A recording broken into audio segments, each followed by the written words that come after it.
मेरा नाम मंजूर मलिक है, वार्ड नंबर 12 से प्रत्याशी, जिला पंचायत सदस्य, उम्मीदवार MIM क्या सदस्य हैं हम। हमारी पार्टी ने अभी SDM साहब को, DM साहब को पत्र लेटर दिया है, मतलब लाइट के बारे में, सड़कों के बारे में, सफाई अभियान के बारे में।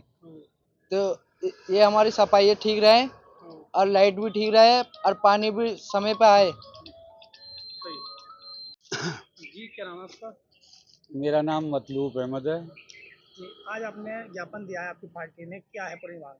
उसमें जो आज हमारी पार्टी ने ज्ञापन दिया है, बाकी तो सब कुछ जिला अध्यक्ष ने बता ही दिया है, लेकिन इसमें यह है कि बिजली, पानी और जो सड़कों पर गड्ढे हो रहे हैं, जैसे हमारे कांट विधानसभा क्षेत्र में भी किसानों की खेती पट हुई, वो भी नदी की सफाई के लिए। जिस तरीके से सड़कों का मामला है, जैसे मधुए से आदमपुर को रास्ता है, घोटे घोटे से ज़्यादा गड्ढे हैं, मतलब लोगों का निकलना बढ़ना। अब जैसे त्यौहार आ रहा तो उनका निकलने बढ़ने का खास निकास है। ऐसे निकासों के रास्तों को साफ सफाई और उन्हें बनवाना अति आवश्यक है। जैसे कि कड़ूला नदी पे मथाना और गोविंदपुर के बीच में रपटा है, ऐसे ही देरी जुम्मन और शेखुपुरा के बीच में एक रपटा पुल है, लेकिन इनका पुल बन जाए। जिस तरीके से फोल्डा है, फोल्डे से नन्हेड़ा के रोड गया है, उस पर रपटा है, इन पर जरूरी पुल बनना है। अगर इन पर पुल नहीं बनता तो ऐसा किसानों की खेती मारी जा रही है, तो उसका लिए आंगन की सफाई भी अभियान जरूरी है। इसी तरीके से हमारे क्षेत्र में होली का और ईद का त्यौहार आ रहा है, तो होली और ईद के त्यौहार पर मस्जिद और मंदिरों पर एक तो सफाई हो, साफ सुथरा रहे, और उसके लिए रास्तों की किल्लत ना पड़े और पानी टाइम से मिले। सुबह फजर में अगर बिजली जब आ जाती है तो भी दिक्कत होती है, या फजर में, जोहर में, असर में, मगरिब में बिजली, ईशा में, इस तरीके से शहरी में बिजली का रहना अति जरूरी है।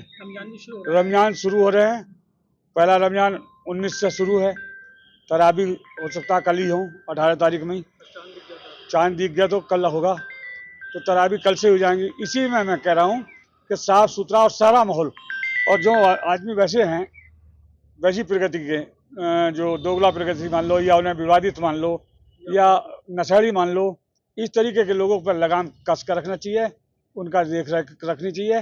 कोई किसी के ऊपर कीचड़ कसी या कोई ताना कसी या कोई बेटाइम टहलता हो या बेफजूल, वो ऐसे माहौल में जरूरी है संभाल कर रखना। आपने DM साहब को मेमोरेंडम दिया है, क्या बताना है? देखिए, हमारी पार्टी ऑल इंडिया मजलिस-ए-इत्तेहादुल मुस्लिमीन की जानिब से हमने आज एक ज्ञापन दिया है, जिसमें हमारे महानगर और जिले की दोनों टीमें मौजूद थी। इस ज्ञापन में हमने जो है मुख्यमंत्री जी से मांग की है कि आने वाले दिनों में रमज़ान का महीना स्टार्ट हो रहा है और होली का पर्व भी है, उसके बाद ईद उल फित्र का पर्व है, तो इसमें जो है लाइट की व्यवस्था का खास ख्याल हो, शाम को और शहरी में लाइट सुचारू रूप से आती रहे, सड़कें गड्ढा मुक्त हों और इन पर्वों में उपद्रवी जो है कोई उपद्रव ना कर सकें। शांति में विघ्न डालने वाले लोग हैं, जो ऐसे दल हैं जो शांति व्यवस्था में विघ्न डालते हैं, उन पर नकेल कसी जाए।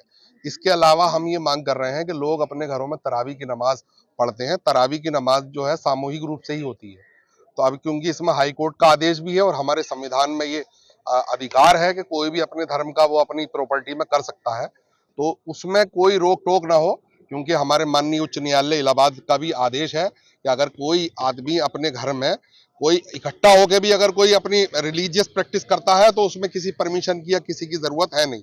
ये आदेश अभी हाल ही फिलहाल में दिया है लखनऊ बेंच ने, तो इसमें कोई विघ्न ना हो, होली शांतिपूर्ण तरीके से मनाई जा सके और गड्ढे मुक्त सड़क हो, क्योंकि जगह जगह हमने देखा है कि गड्ढे हैं। हमारे रामपुराय पे गड्ढे, सेहल के रास्ते पे गड्ढे, दोलारी में गड्ढे, अभी हम आ रहे थे रास्ते में वहां भी गड्ढे, और एक जाम की व्यवस्था, क्योंकि मुरादाबाद शहर में जो है जाम से आम जनमानस को त्राही त्राही है।